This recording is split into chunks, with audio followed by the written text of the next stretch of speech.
How to process credit card payments in Alto's POS and inventory system.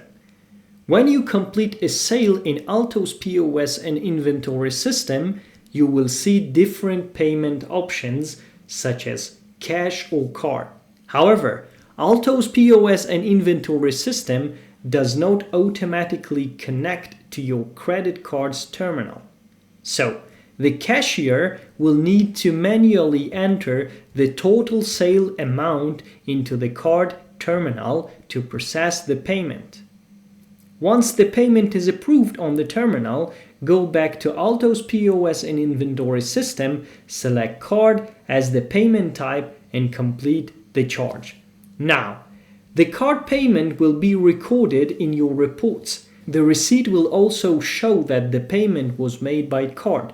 If you want to review card payments later, go to the back office, select report, then choose payment types. There, you can view all sales transactions made by credit card, flexible payments, and clear reporting for your business.